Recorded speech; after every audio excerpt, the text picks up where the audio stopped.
Bona a totes i a tots i benvinguts un dia més a l'assignatura de Ciències Socials. Avui anem a veure el capítol 3. Concretament, anem a veure el paleolític... el paleolític? Què dic? No, el paleolític no, el paleolític el veig la setmana passada. Anem a veure el neolític. Vinga, anem a començar. Mireu, anem a apretar les etapes de la història. Bueno, així tenim un resumen de què és la prehistòria. Ja ho sabem, estic segur que això ho sabeu super bé. I així tenim les nostres edats que tenim dins de la prehistòria. La setmana passada vegem el paleolític i esta setmana ens toca veure el neolític. Voleu que repassem el paleolític? Sí, no? Anem a repassar-lo? Bueno, va, anem a fer una coseta. Per esta setmana no passa res. No anem a repassar el paleolític. Vale? Però no ho digueu a la mare i al pare. Digueu que sí que ho hem repassat. Ja anem a anar-nos en directe al neolític. Anem a començar amb l'explicació del neolític, val? Mireu, per a fer l'explicació, més o menys anem a contestar les mateixes preguntes que contestarem quan farem el paleolític, perquè així podem comparar les tres etapes que té la prehistòria amb les mateixes preguntes. Mireu, per exemple, què significa neolític? Què és el neolític? Al igual que el paleolític significava l'edat de pedra, el neolític ara significa edat de la pedra, però és una pedra nova. Com podríem dir, una pedra 2.0. Vale, que se diria ara en l'actualitat. Seguim, mireu, per què es canvia de paleolític a neolític? És a dir, què passa perquè canviem d'una etapa a una altra? Mireu, és molt senzill. El que fa que se canvie d'etapa és la invenció de dues coses. Concretament són l'agricultura i la ramaderia. I gràcies a l'agricultura i la ramaderia, que no existien en el paleolític, s'inventen sols en el neolític, els éssers humans d'aquella època deixen de ser nòmades. Nòmades, en recordeu el que volia dir aquesta paraula? Nòmades significava que no vivien en un lloc fixe, sinó que anaven desplaçant-se buscant menjar per a poder alimentar-se. Però ara ja no. Ara, com planten el seu aliment i tenen els seus animals, ara viuen ja en poblats. Eixa és la gran diferència entre el paleolític i el neolític. I eixa és el canvi que hi ha per a passar d'una etapa a una altra, que passen de viure cada vegada en un lloc a viure en poblats, viure fixes en un lloc. Vale, després la següent pregunta ens diu, quin període de temps comprèn? És a dir, des de quin any fins a quin any va el neolític? El neolític comprèn des de l'any 5.000 abans de Crist, que és on va acabar el paleolític, fins a l'any 3.000 abans de Crist. És a dir, comprèn uns 2.000 anys. 2.000 anys passen, el neolític dura 2.000 anys. I després ens diu, on vivien els éssers humans en aquesta etapa? Bueno, si s'heu fixat i heu escoltat el vídeo, ja sabeu on viu, en veritat. Bueno, com hem dit abans, els éssers humans deixen de ser nòmades i ara passen a viure en poblats, que això també se diu ser sedentaris. Sedentaris què vol dir? Que viuen fixe en un lloc. Aquests poblats, on estaven? Estaven dalt d'una muntanya? Estaven al costat de la platja? On estaven? Doncs aquests poblats solien situar-los al costat dels rius. I per què els situaven al costat dels rius, us preguntareu? És molt fàcil. Perquè ahir hi havia aigua. Aigua per a poder beure. Per això sempre estaven proper dels rius aquests poblats. Seguim avançant. A veure, següent pregunta que tenim així en la presentació està tan xula que vos he fet. Per què viuen ara en poblats? És a dir, per què passen de viure en coves que vivien abans i cada vegada vivien en un lloc, a viure en poblats? Doncs la cosa més important que passa és l'agricultura. És a dir, quan els éssers humans d'aquella època descobreixen que si planten plantes, ixen aliments d'eixes plantes i se'ls poden menjar, això fa que deixen de desplaçar-se per a viure i que se centren en un lloc. És a dir, jo vaig a quedar-me ací, vaig a plantar els meus aliments i ja no fa falta que vaig a buscar aquests aliments per tot el món. No fa falta perquè jo els puc plantar. I amb el mateix passa amb els animals. Comencen a criar animals, a cuidar animals per a després poder-se'ls menjar, que això és la ramaderia. Val? Després ens diu com s'alimenten, perquè si recordeu, en el paleolític s'alimentaven d'animals que caçaven, d'animals que pescaven i de vegades recol·lectaven aliments que se trobaven per els arbres. Quins aliments podem trobar-nos per els arbres? Ens podem trobar cocos, ens podem trobar plàtans i molts més aliments, evidentment. Però ara ja no. Ara la caça ja no és tan important. Per què no és la caça tan important? perquè ja tenen els seus propis animals per a poder-se'ls menjar. Ja no fa falta perseguir animals per a caçar-los i menjar-los. Després, la recol·lecció d'aliments tampoc és necessària, perquè ara són ells els que planten els seus aliments. No tenen que anar per ahí buscant arbres que tinguin frutes per a poder menjar-se-les, sinó que són ells els que van a plantar aquests arbres. El que sí que continua, i això pràcticament continua fins a dia d'avui, és la pesca. La pesca és una cosa que sí que es continua fent, val? Tant al paleolític com al neolític, com ara avui mateixa, si anem allà a la platja, segur que algun pescador vegem, veritat? Molt bé, avancem. Mireu, així ara vos he ficat una foto de com serien els poblats en aquella època. Si vegeu, està en castellà, no passa res. Bueno, el més important és que, mireu, al fons de la foto vegem que ja està el riu.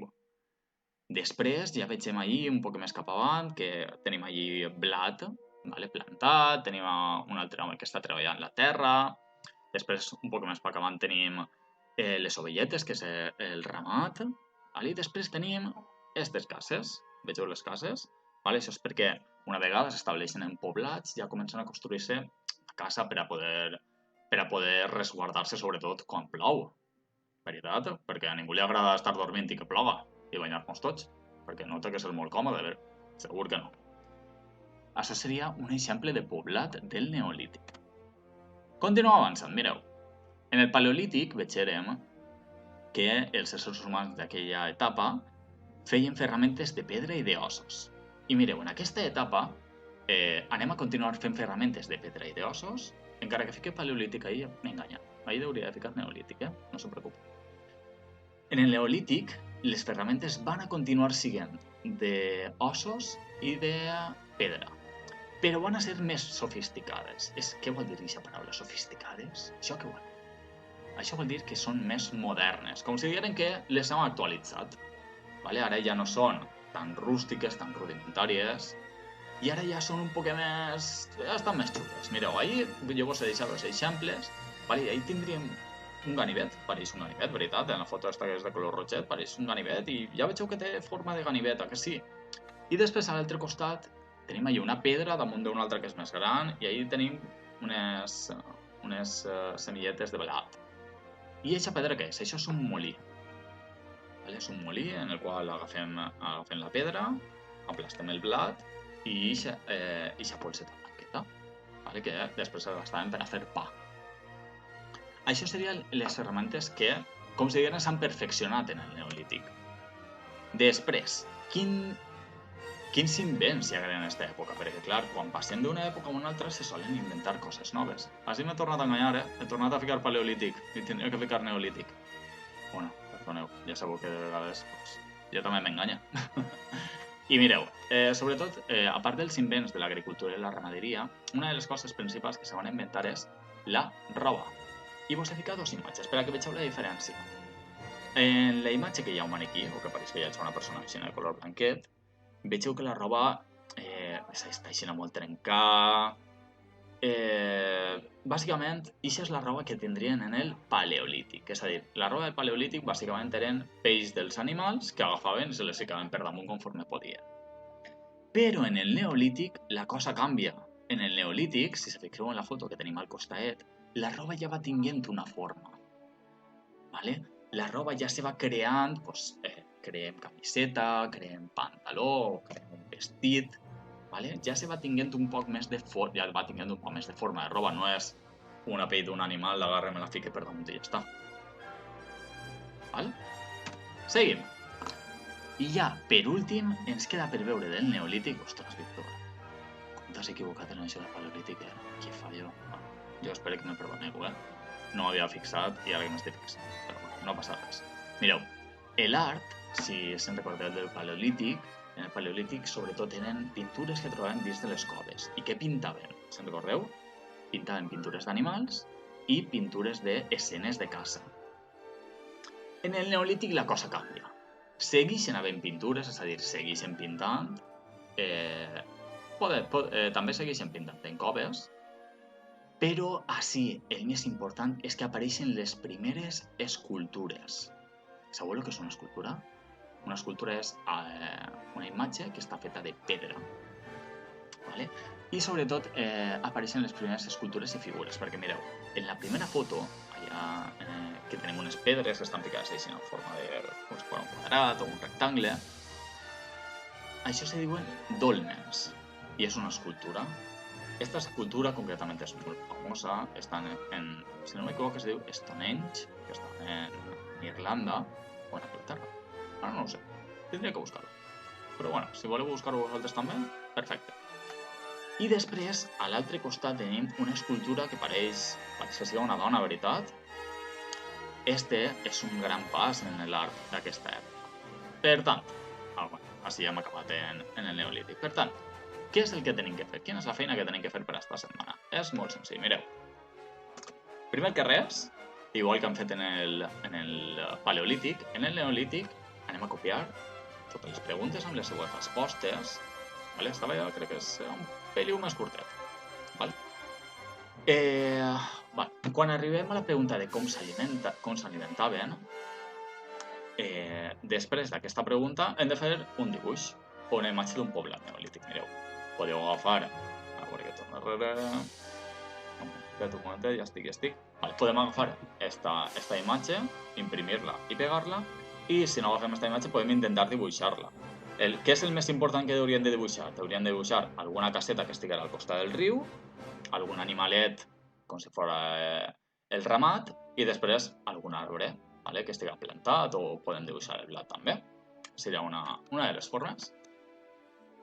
Seguim més cap a baix, passem ara a quines ferramentes s'utilitzaven, copiem les ferramentes que utilitzàvem i després podem ficar o dibuixos o imatges de ferramentes d'aixes que hem dit que són més que estan actualitzades. Ferramentes com el ganivet, el molí, alguna ferramenta per a llaurar la terra, com és l'aixada, la falç, també serien alguna de les opcions per a poder dibuixar o ficar una imatge d'elles. Seguim un poc més cap a baix i després tenim els invents. Aleshores, anem a intentar, després d'escriure lo dels invents, anem a intentar dibuixar com eren els éssers humans del Paleolític i després al costat com era la roba dels éssers humans del Neolític, per a veure la diferència entre un i l'altre. Podem dibuixar-ho o bé podem ficar una imatge, el que vosaltres preferiu. I ja, per a finalitzar, ens queda per explicar l'art. Copiem la pregunta de l'art, fiquem la resposta i després, baix de tot, anem a intentar fer algun dibuixet o ficar alguna imatge d'una escultura i jo hi vos he ficat imatge del menhir. Per què del menhir? Perquè el menhir és aquesta forma que tenen tres pedres. Hi ha dues pedres i l'altra damunt d'elles. Això és un menhir. I ja és la feina que hauríem de fer per aquesta setmana. Com anem a fer-ho? Perquè direu, l'espai que tenim per a fer la part del Neolític és molt gran, perquè és tot el centre de la cartolina, veritat? Aleshores, anem a partir la cartolina. Jo si vos he fet un dibuix, que direu, Víctor, menú dibuix com us he fet. Sí, no sé, perdó, la feina, però l'he fet com he pogut. Aleshores, tenim a un costat el Paleolític, al centre el Neolític i a l'altre els metalls. Però el Neolític anem a tallar-li un trosset. Anem a agafar la part de baix, anem a fer un espai i farem una línia. Per què? Perquè el Neolític anem a gastar sols la part de dalt i el trosset que deixarem farem una línia del temps de la prehistòria, que més avant us explicaré què és una línia del temps i com anem a elaborar. Queda clar la feina? Bueno, per a qualsevol dubte ja sabeu que podeu deixar-ho per la pàgina web. Tenim tota aquesta setmana per a fer aquesta activitat, així que no us preocupeu, aneu fent-ho a poc. I si l'heu acabat i voleu que la veig amb tots, la pugeu al grup de WhatsApp i així la resta de companyes i companys podeu veure-la. Dubtes al WhatsApp o a la pàgina web podeu deixar-ho també. I ja està, per avui ja tenim el capítol 3 acabat. Espero que vos hagi agradat molt, que vos hagi quedat molt clar tot. I ens vegem al capítol 4 de la prehistòria. Adeu!